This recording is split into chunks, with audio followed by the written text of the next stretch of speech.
All right, in this video, I want to be talking about 7 lessons that every EDM producer who is brand new to making EDM or even been producing for a little bit longer, maybe a year or two, needs to know. So make sure you watch to the end of this video because I promise each lesson is going to help you. It's going to help save you a lot of time, money, and frustration on your EDM journey. Let's go ahead and get started. Now, before we get started, make sure you look in the description below and grab my free mix training. It comes with a lot of free downloads and it's really going to help you on your journey as well. So make sure you grab that. Okay, so lesson number 1 is that you don't need expensive gear to produce professional level electronic dance music. And I'm going to try to back up each one of these with like evidence. So, in this case, what I want to talk about is back in the day, Porter Robinson, who produced his EP Spitfire, he actually did this and he mixed and mastered it using $100 Logitech speakers in an untreated room and using only software to produce the entire EP. And this is really important because it's really easy to start making excuses for why your music is coming up short compared to the pros, or why your music just doesn't sound good in general, or why you're not making a lot of progress. It's easy to make excuses when the reality is it really comes down to your skill level. Now, there is a caveat to this, which is, of course, that it is easier to make music with an amazing setup. So if you have amazing monitor speakers and a sub and you've got acoustic treatment, of course, it's going to be easier to make music. However, what I will say is that if I took someone who has only been producing for 3 months and I put them in the most amazing studio on the planet, they still won't be able to make professional level music because it really does come down to your skill level. Now, conversely, if you were to take someone like Skrillex, like Sonny Moore or Skrillex or Porter Robinson, you give them a laptop and you put them in a room somewhere and just leave them alone, they're going to be able to make some professional level music because their skill level is so high. So that's just something to keep in mind going forward, that if you just can't afford to get better gear, or if you find yourself thinking that you need better gear, you're not getting better because you don't have nice enough speakers.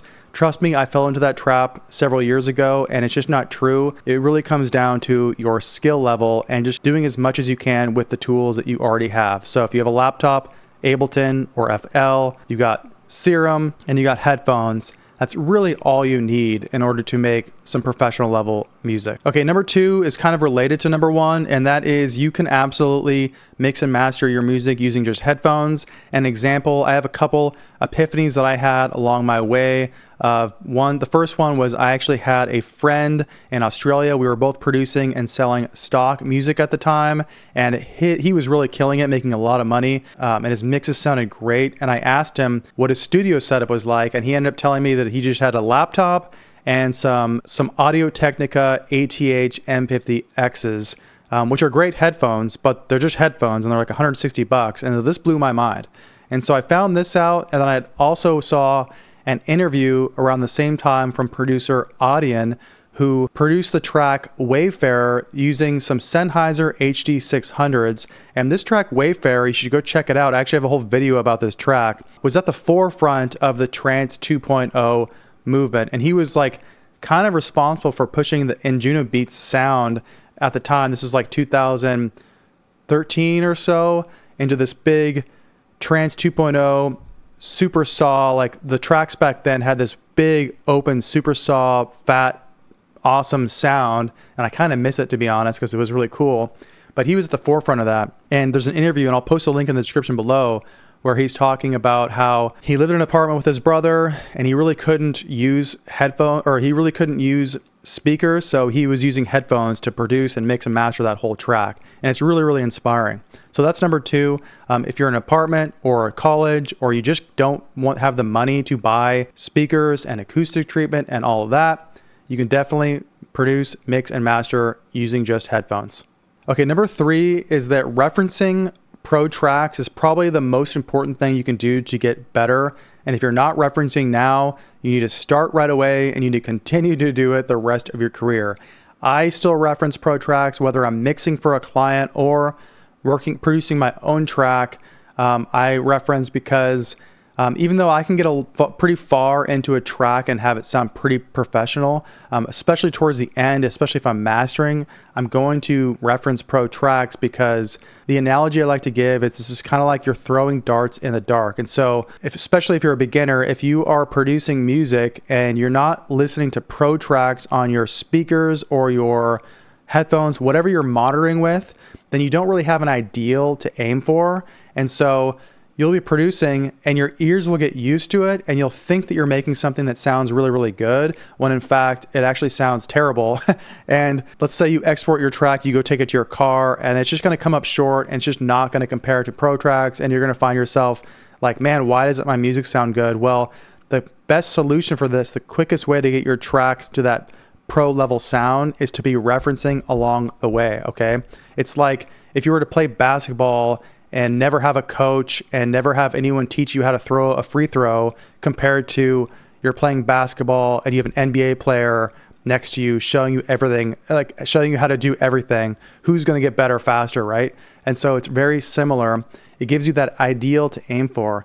And so one thing I like to suggest as well is if you're in your studio and let's say you're a college student and you have to study, well, you should be studying and listening to music on the headphones that you use or listening to music on your monitor speakers. Or if you're out of college, and do anything you can to be in front of your monitor speakers and headphones, listening to as much pro music on them so you can get to know them as much as possible. That way, when you're producing your own music and mixing your own music, you're going to have an ideal to aim for. So that is number 3. You need to start referencing tracks ASAP. All right, number 4, and is also kind of related to number 3, and that is arrangement really matters more than you think. So arrangement and sound selection go a long way. And so I know that especially if you're a beginner and you're producing a track, beginners will tend to make tracks that kind of drag on, or they're really repetitive and they're just kind of boring.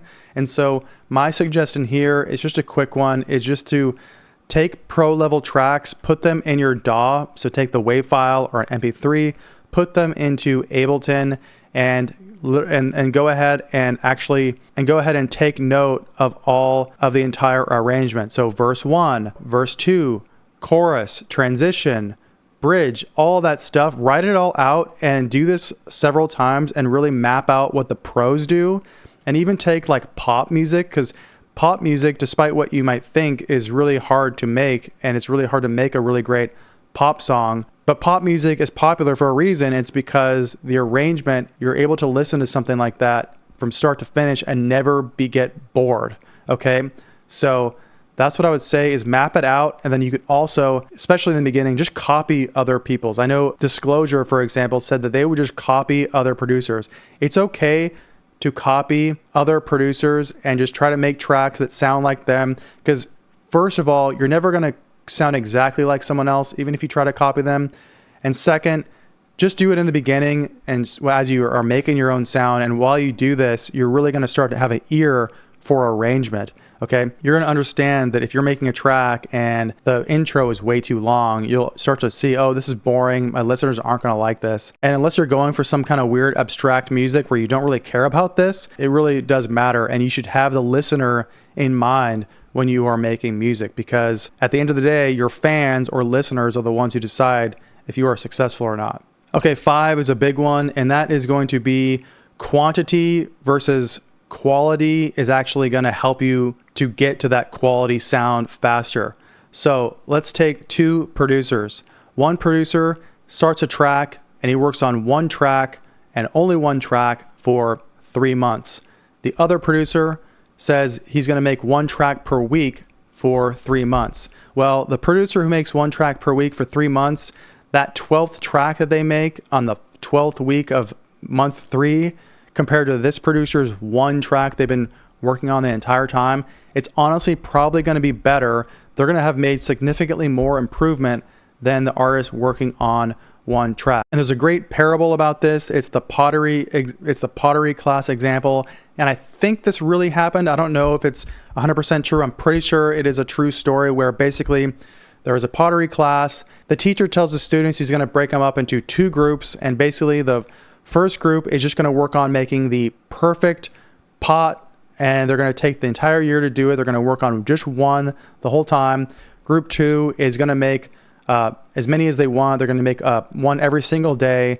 And then at the end of the year, they're going to compare the both. Well, lo and behold, group number 2, the ones who have been creating a different pot every single day, by the end of the year, they're way more skilled, and the pot that they can make in one day actually ends up being better than the one that the students have been working on the entire year. And that's not to say that if you have a great track, you shouldn't spend a little bit of extra time on it, but you're really not going to progress, especially in the beginning, if you just work on one track for several months. It's really going to halt your progress. And so I'd encourage you to look more into this, especially if you're someone who's a perfectionist or just finds yourself working on one thing for way too long.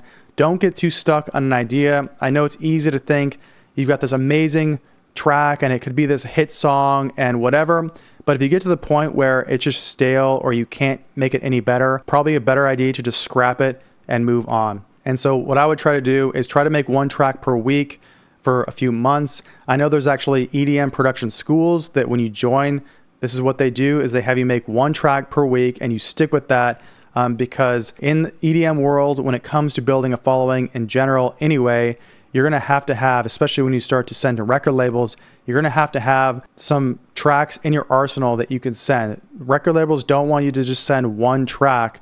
You're going to send one track and they'll ask you if you have anything else. And so the name of the game is quality and quantity, being able to produce quality music really, really fast. Okay. And so that's really key. And so you might as well, if you're a beginner, start to get used to this right away. Do one track per week and then do that for several months, and you're going to make a lot more progress than if you did one track every 6 months or something like that. Okay, number 6, and this is just an opinion of mine, that if you want to get good fast, don't worry about learning how to make sounds from scratch. So I know it can be fun and useful to be able to know how to use a synthesizer, and to some extent you should be able to know how to make basic sounds, I guess. But even for me, to be honest, I am just now getting into learning how to use synthesizers, and for me, I'm using Syntorial. I think that's like the best way to learn how to use a synth, but it's not necessary. And if you spend too much of your time trying to figure out how to use Serum to make a sound from scratch, it's going to hold you back from actually making music. And my suggestion would be, and once again, this is just my opinion, buy some really great sample packs. For example, Production Music Live, they've got some really great packs, or just going on Splice and then typing in, melodic techno bass. If you do this, you're going to be able to get high quality sounds that you can start working with right away and not spend hours and hours twiddling around with a synthesizer, where you could just be making music that'll really progress your EDM production career. Now, that having been said, if you just find it really, really fun and you're passionate about making sounds from scratch, you can actually, make sample packs, and you can make a business out of this, and you can sell them online. And so that's great. Like I said, if you're really passionate about it, go for it. However, you don't really need to know how to design sounds from scratch in order to be a great music producer. And I've heard Zed himself actually say this, that he doesn't even make stuff from scratch. He's like, yeah, I let sound designers do that, and I use preset packs. That's what he said. And so if Zed, one of the most successful EDM producers / music producers of all time, says this, then there's something to that. Okay. So that's my suggestion. Grab some great sample packs and just start making good music and work on arrangement and mixing and mastering right away, and you're going to get better a lot faster. Okay, the last lesson is, as an EDM producer, you're going to have to learn how to mix and master your music. And as far as the mastering thing goes, you can just honestly just learn how to use a limiter, put a limiter on your master channel. What I like to say always is that a good mix can be made a little bit better with mastering, but a bad mix cannot be fixed with mastering. So the mix is definitely the most important thing, and you need to be learning how to mix your music. This is something that when I first started, I just didn't even try to learn how to mix, and I finally had a friend who showed me how to use like basic EQ, and when even just starting to use EQ, my tracks clean themselves up right away. And the reason it's important is because as EDM producers, mixing is kind of like an inherent part of the process. And so if you're mixing a track and you put a delay on the vocal that you really like, that is mixing.